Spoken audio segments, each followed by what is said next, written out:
C'est Dr Habiboulaye Sidibé, directeur régional du développement rural de Thiès. Merci beaucoup, monsieur. Alors, monsieur Sidibé, nous sommes à quelques encablures de gouvernance. Vous êtes où avec la campagne agricole au niveau de Thiès? Oui, actuellement, on est en pleine campagne, si je puis dire ainsi, parce qu'en fait, comme vous le savez, l'hivernage va bientôt s'installer dans notre zone. Heureusement que dans ce sens, le ministère de l'Agriculture et de l'Équipement rural avait pris un certain nombre de dispositions pour préparer cette campagne.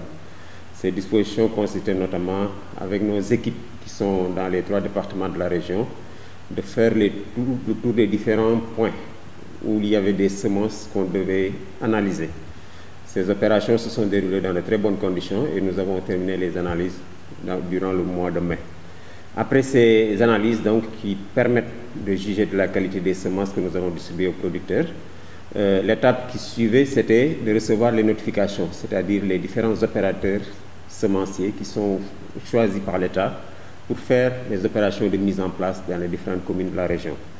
À ce niveau aussi, et comme chaque année, les premiers intrants qu'on doit mettre en place dans le cadre d'une campagne agricole, c'est les semences d'abord. Parce que ça, c'est le premier facteur de production dont le producteur a besoin pour pouvoir dérouler une campagne agricole. À ce niveau, parmi les semences aussi, chaque année, c'est les semences d'arachide d'abord qu'on met en place. Et à ce niveau, la région de Thiès, dans les prévisions du ministère, devait recevoir une quantité de 2647 tonnes pour les 3 départements de la région. Au moment où nous vous parlons, pratiquement 59% de cette quantité est déjà mise en place dans les différentes communes.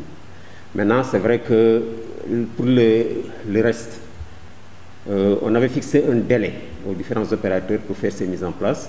Donc actuellement, on est en train de passer à la seconde étape qui consistait à remplacer les opérateurs défaillants dans le cadre de la mise en place de ces semences d'arachide. C'est vrai que la météo, comme vous le savez, a prévu dans la zone un démarrage précoce à normal de l'hivernage 2020. Ce qui fait qu'il est extrêmement important que nous veillons à une mise en place à temps, d'abord des semences, qui est le premier facteur de production dont le producteur a besoin. Ensuite, les engrais vont venir après. Évidemment, c'est vrai qu'à ce niveau aussi, les autorités administratives, à travers les sous-préfets, avaient pris les arrêtés pour créer les commissions qui doivent se charger de la cession, c'est-à-dire de la vente de ces semences et des autres intrants dans le cadre de la campagne agricole.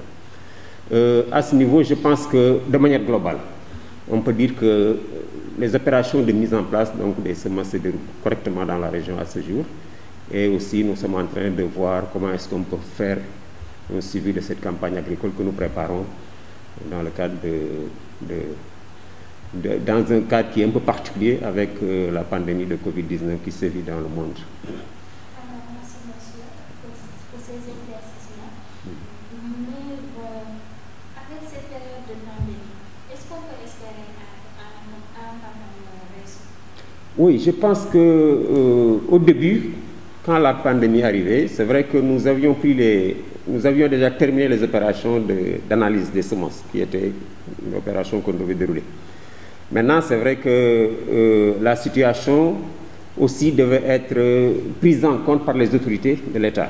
Et à ce niveau, je pense que dans le cadre de la contribution au programme agricole, qui chaque année permet de faire une préparation à travers les prévisions de la campagne agricole que nous avons déroulée, très tôt, l'État nous avait demandé de contribuer au programme agricole. Et au niveau de la région de Thiès, nous nous sommes dit qu'il y avait un certain nombre de défis à relever. Le premier, c'est consolider un certain nombre d'acquis dans la région de Thiès. La région de Thiès, je vous signale que lors de la campagne agricole passée, a été la première région productrice de manioc, avec 58,5% de la production nationale, ce qui est extrêmement important. Donc, dans notre prévision pour la campagne qu'on prépare, on s'est dit qu'il était important de consolider cet acquis pour voir comment est-ce qu'on peut continuer à maintenir donc une bonne production de spéculation telle que le manioc, qui est vraiment où la région de Thiès est la zone de prédilection de production de manioc. Maintenant, c'est vrai qu'il y a un autre aspect aussi qu'il fallait prendre en compte, c'est l'aspect production céréalière de manière globale. et surtout la production de riz. Parce que comme vous le savez, l'essentiel de la production nationale est importé. Donc au niveau de la région de Thiès, quand on a conçu le programme agricole, l'année dernière, il n'y avait pas eu de mise en place de semences de riz dans la région de Thiès. On s'est dit que ce n'était pas logique. Donc dans les programmes agricoles que nous avons élaborés cette année, nous avons pris l'engagement de relancer la production de riz dans la région de Thiès. Parce que je vous rappelle au passage qu'actuellement, l'un des acquis du programme national d'autosuffisance en riz, c'est que partout où on peut cultiver des céréales sèches telles que le maïs, le mil, le sorgho, nous pouvons cultiver le riz.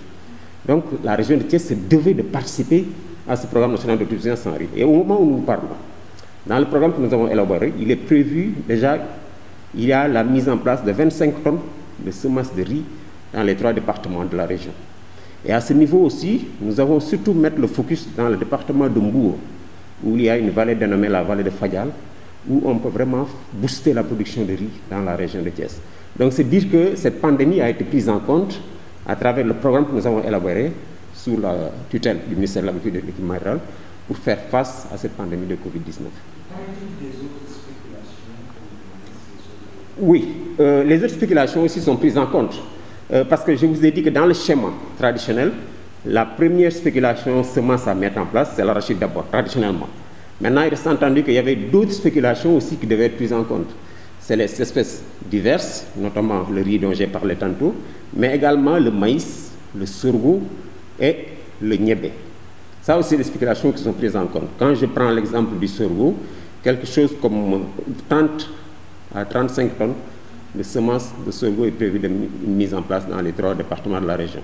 Pour le maïs, c'est une vingtaine de tonnes qui est prévue dans un premier temps.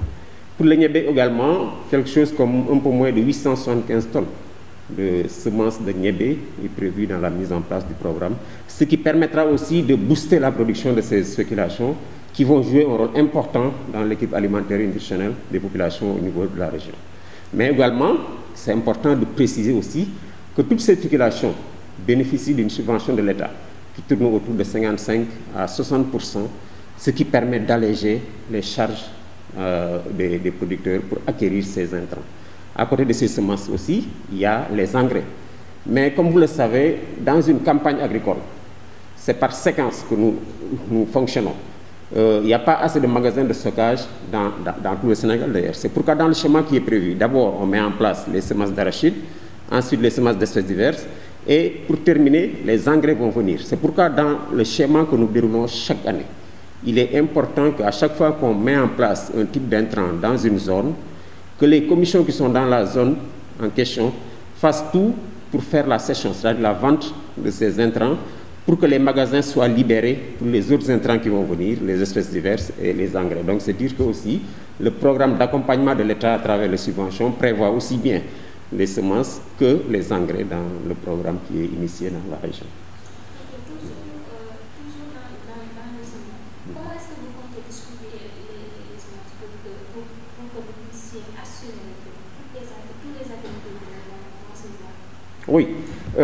Là, il y a une circulaire qui est prise chaque année par le ministre de l'Agriculture et de l'Équipement rural, parce que je rappelle que l'État ne vend pas. L'État a un droit de regard. Nous, en tant que représentants du ministère de l'Agriculture et de l'Équipement rural dans la région, on a un droit de regard et de contrôle sur ces ventes des intrants de manière globale. Parce que je rappelle que dans chaque commission qui est mise en place, le président de la commission, c'est l'autorité administrative en question, c'est-à-dire le sous-préfet. Et dans cette commission qui est mise en place dans chaque zone où les semences sont mises en place et les intrants sont mis en place, le président, certes c'est le sous-préfet, mais il y a les membres qui sont constitués par les techniciens du ministère de l'Agriculture, mais les autres techniciens des services techniques aussi également, l'agriculture, l'élevage, les forces de sécurité aussi sont membres de ces commissions de distribution et de vente des intrants. Mais également, il y a les organisations de producteurs qui sont d'office membres de ces commissions. Donc c'est dire que c'est eux qui ont en charge de veiller à ce qu'il y ait une bonne distribution et une bonne vente de ces intrants dans les différentes commissions qui sont mises en place. Donc ça aussi, c'est un aspect qui est pris en compte par les différents arrêtés qui ont été pris en compte pris par les autorités administratives.